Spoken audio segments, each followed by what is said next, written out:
Thank you very much, Mr. President. It's my honor this afternoon to present two individuals who you may or may not know, but who have had a tremendous impact on this nation's recording industry.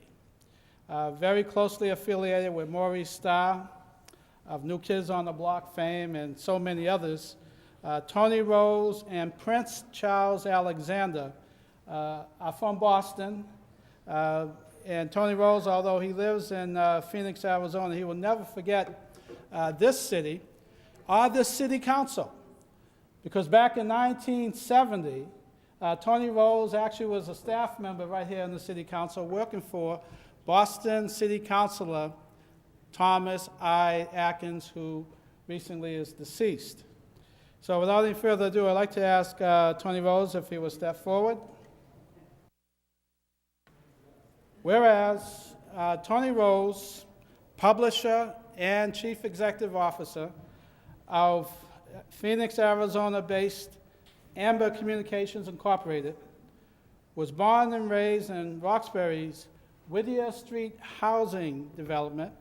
His childhood at Whittier Street inspired a short story called Project Life, which won Rose his first writing award at the age of 19.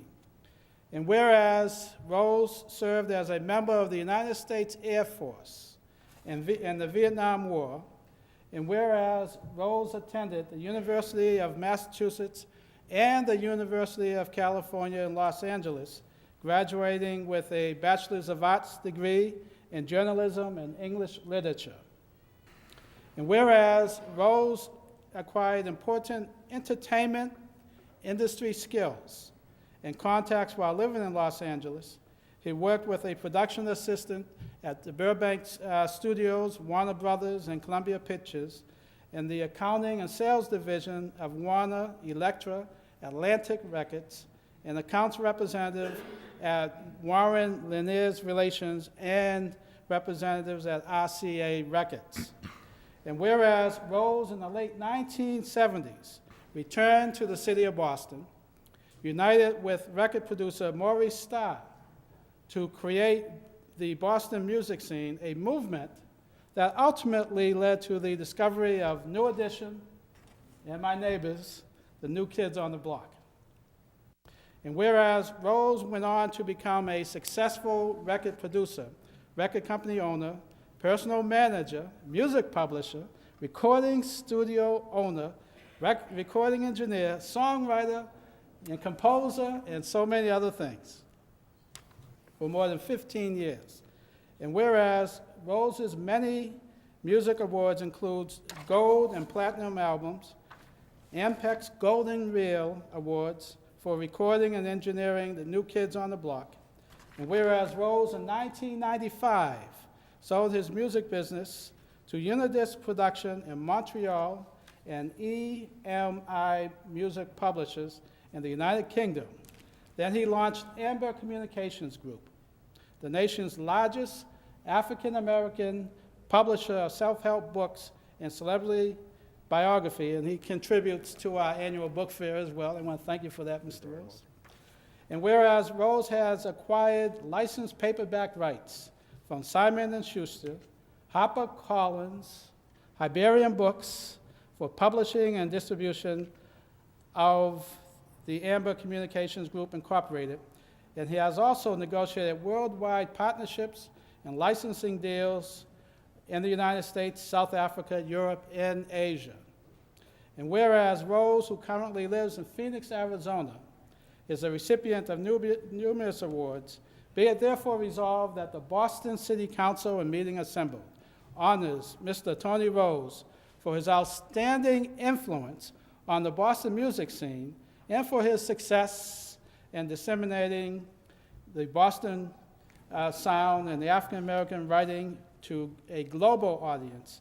Be it further resolved that the Boston City Council meeting assembled congratulates Tony Rose for his new book, Before the Legend, The Rise of the New Kids on the Block, and a guy named Maurice Starr, The Early Years. And be it further resolved that the Boston City Council meeting assembled welcomes Tony Rose back to his home city of Boston, where the name Tony Rose will always be well regarded.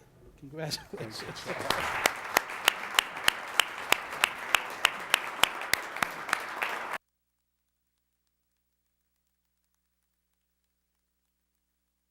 Thank you. Please be seated.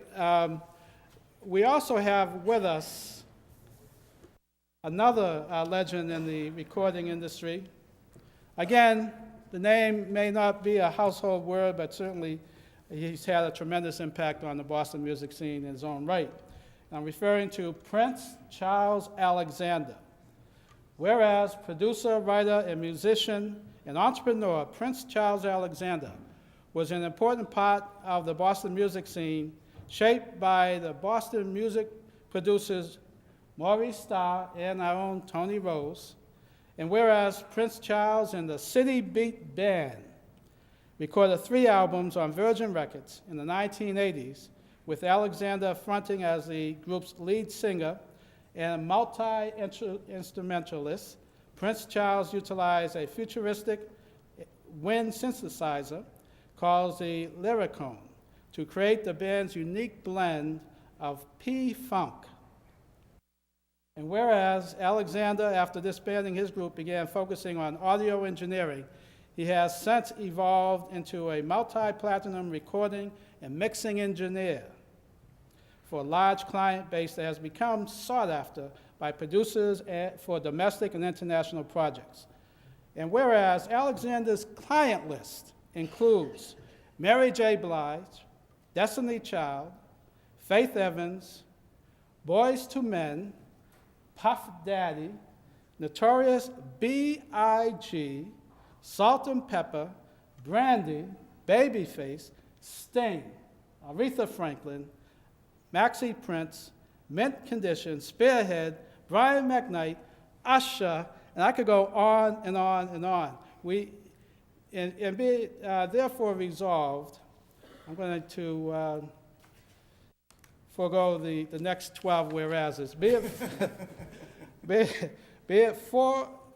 Therefore resolved that the Boston City Council, in meeting assembled, honors Prince Charles Alexander for his unique impact on the Boston recording industry and for his production of quality music which is enjoyed by audiences throughout the world. And be it further resolved that the Boston City Council meeting assembled welcomes Prince Charles Alexander to the city of Boston, where the name Prince Charles Alexander will always be honored. Thank you very much. Congratulations.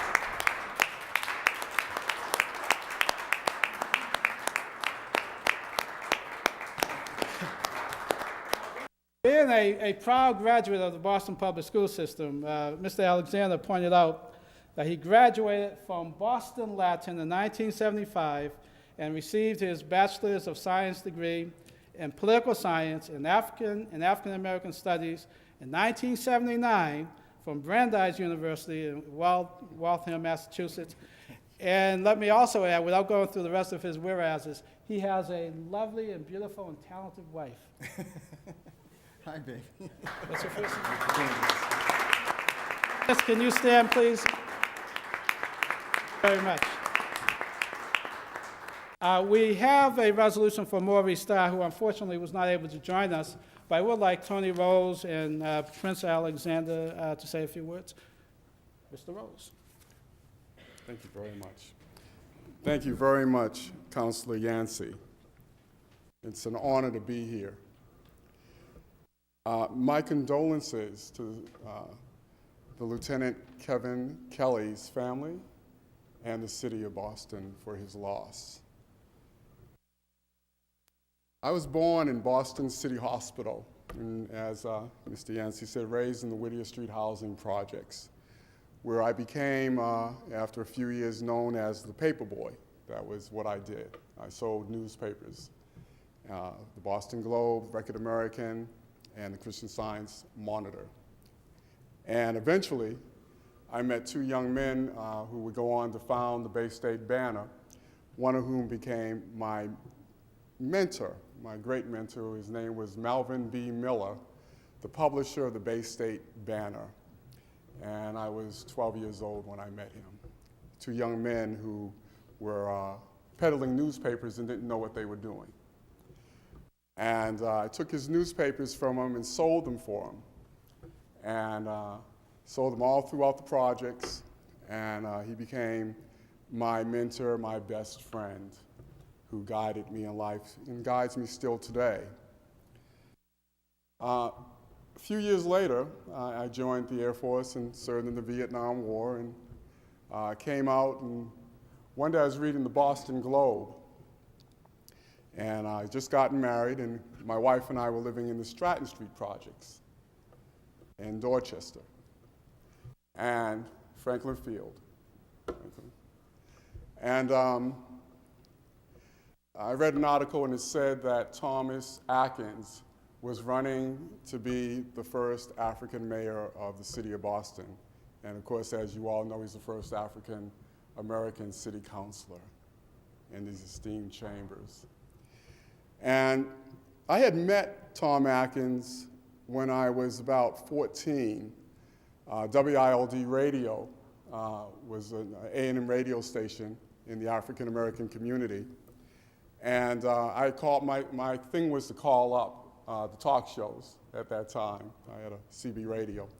And I called Tom up and asked him a few questions when he was on, and I said, oh, I know Tom. He's my friend.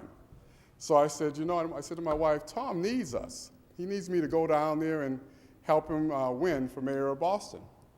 So the next morning, I really didn't have any good clothes to wear, and I was just home from the war, and I said, well, let me go down to City Hall. And so for the first time ever, I came down to City Hall and walked through the doors, and I asked a lot of questions and made it to, as a young teen, I was a teenager just out of the war, and I'll never forget that day.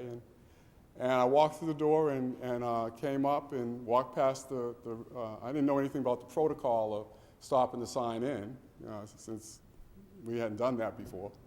And I came in and walked through the corridors until I found Tom Atkins' office.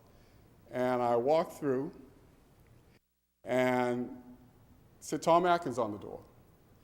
Walked through the door, the lady in front said stop, and I didn't hear her either. And I walked in the door, and Tom Atkins was in a meeting with 5 people, and I said, Tom, this is me, Conant Rose, from the Weir Street Housing Projects. Remember I talked to you? Now, of course, that was about 4 or 5 years or so ago. And so he asked the people to leave, and I sat down. To make a long story short, I came here for the first time, that 1970, and sat right over there where I was sitting, and watched Tom conduct business, the city business, with the other councilors. And in the evenings, I would come and work for him, detailing the city neighborhoods and communities in Boston. Excuse me. And eventually, he made me his advance man and precinct captain and so forth.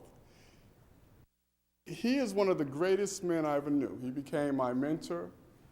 He got me a job with the city. I became a city guy while I attended UMass for 2 years. And I just wanted to say that he's missed by me. And a few years later, I went to California and learned the music business, worked for RCA Records, A&R, as Mr. Yancey said, and a lot of other things. Came back to Boston in 1979. And ran into, well, I heard on the radio a song called About Time I Funk You. Rob Childs has been singing the song all day. And went down to the club, and Maurice was there, plugging in. So I helped him plug in and get stuff together and everything. And that day changed my life. And I changed Maurice's, and from Maurice was me, and then Charles, and in the streets, a song that Charles had about the life in Roxbury. And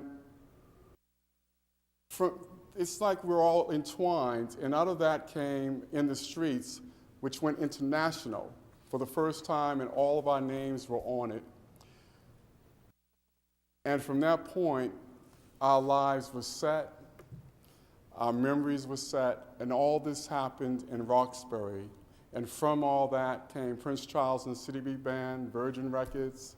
We toured the world. We gave the emphasis of positive music in Roxbury and the streets and where we were from, and from that, New Edition, and from that, New Kids on the Block. And what I wanted to do in this book here was detail all that life that we lived. This book has gone on now to sell 68,000 copies, and it's on its way around the world. And it talks about the life of music that we lived here in Roxbury, Dorchester, and Mattapan. We call it the Boston black music scene.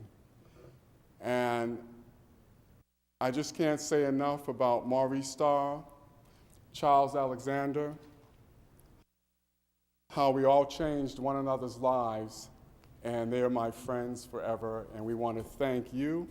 I want to thank the Honorable Charles Yancey for these resolutions.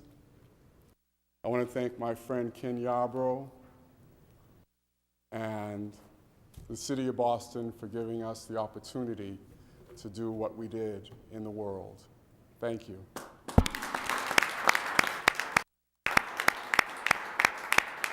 Ask a colleague to come and join us. Prince Charles did have a prepared speech for about 20 page. It's a one-page. Oh, it's one page? Okay, cut it in half. All right. Okay. Maurice couldn't be here. He sent a message basically thanking everyone for this resolution today. And I also want to thank everyone for this resolution. I want to thank Tony for calling me to be involved with this. And I wanted everyone to know that I'm currently teaching at Berklee College of Music. So I'm back in Boston, here to stay. And I'm on the mayor's hip-hop roundtable, so I plan to be making even more of a difference in the city as we move forward. Thank you very much.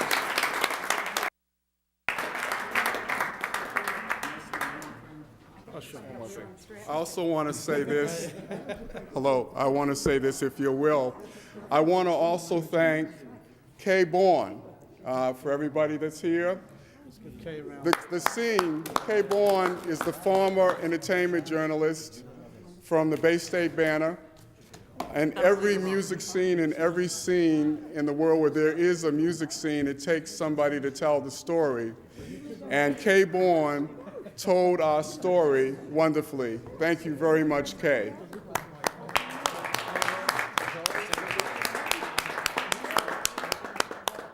Thank you. There's a former neighbor from What number is Franklin. Stratton? That was 110. 4180 to 110. 80 Stratton Street. 110. 80 Stratton Street. I'm 60. Okay, Oh, so you'd be, yeah. You might have known my brothers. take a look at Mr. Yarbrough there. All right. Counselor, step right up here. I don't, I'm fine. I'll come right behind you. Yep. Here we go. Take a few here.